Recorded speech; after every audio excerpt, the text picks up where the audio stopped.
I am live. I am reading out of Time Out of Mind, which is the autobiography of Joan Grant. She was a farm memory writer. She passed away in 1989. She was born 1907.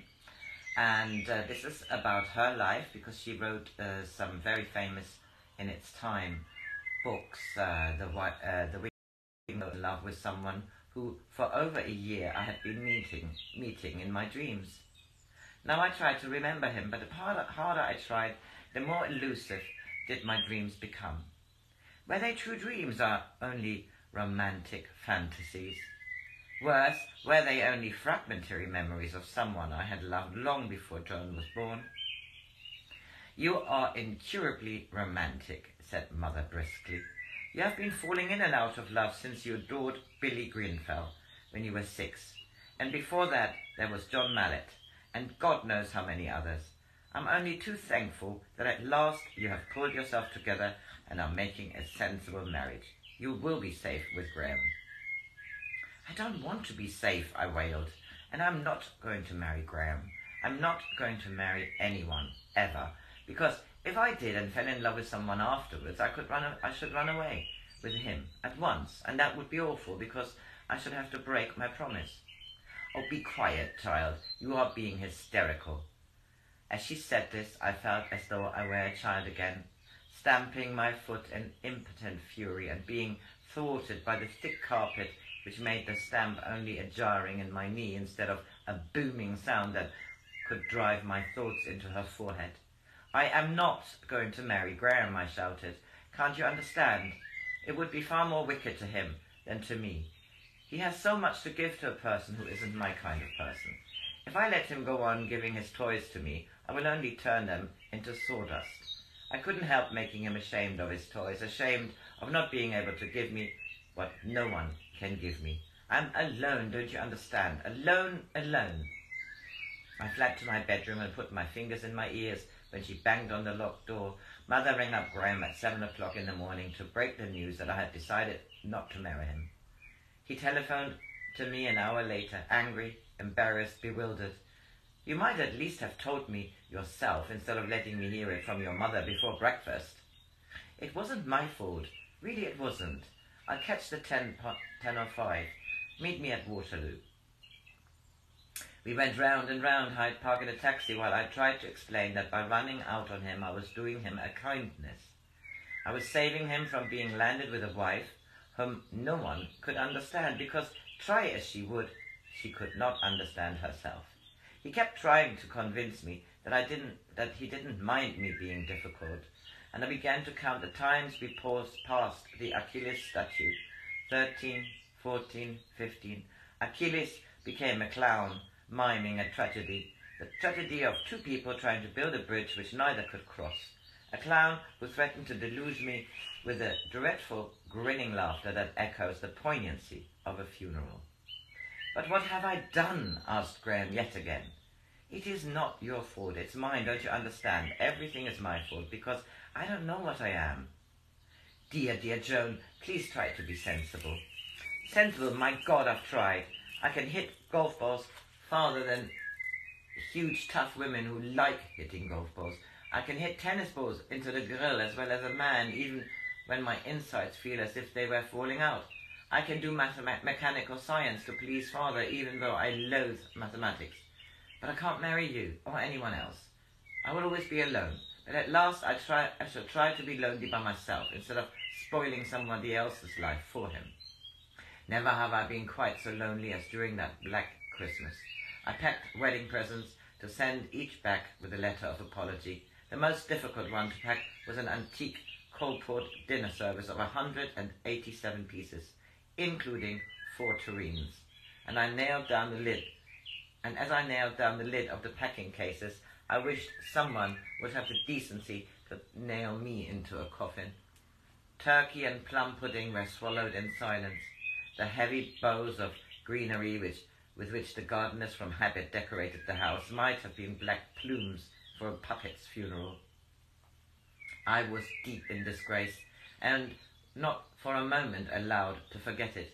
Even father was cross with me, for although he was glad that I was going to stay with him instead of getting married, he missed Derry the spaniel, who had gone back to Graham. Unforeseen rescue came from Kirstine, who was skiing in Switzerland. When she received my letter saying that there was a most ghastly row in progress, she got her chaperone to write an invitation to join their party. I had very little hope of being allowed to, except for winter sports, where, to mother's way of thinking, even more anxiety-making than horses or sailing. However, the almost silent meals which I had been sharing with my parents must have been getting on their nerves even more than on mine, for father unexpectedly overruled mother's objections, saying that I would be perfectly all right as my prospective chaperone's husband was a good tennis player. So I packed the suitcase and caught the next train to London before they could change their minds. Financial gloom, which occurred regularly twice a year when father retired to his study to do accounts, was worse than usual because he was annoyed at having bought 18 dozen champagnes in anticipation of my wedding. Now, because of my thoughtless behaviour, he would have to drink it himself instead of claret or burgundy, which he infinitely preferred.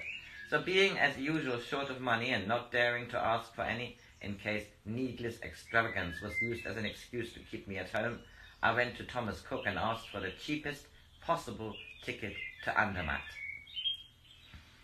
As I had seldom been allowed to travel by train, even to London, without a maid in attendance, unless I was seen off at Havant and met at Waterloo, and never so much as entered a third-class carriage, and it made the journey far more of an adventure to be travelling alone and abroad and third.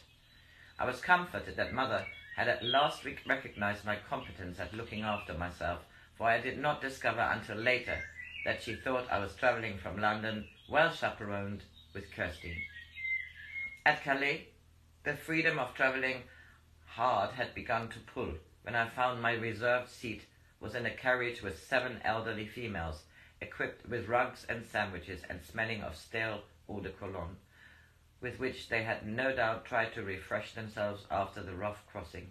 I walked down the train until I found an empty first-class carriage in which I sat playing my ukulele until the chef de train came along.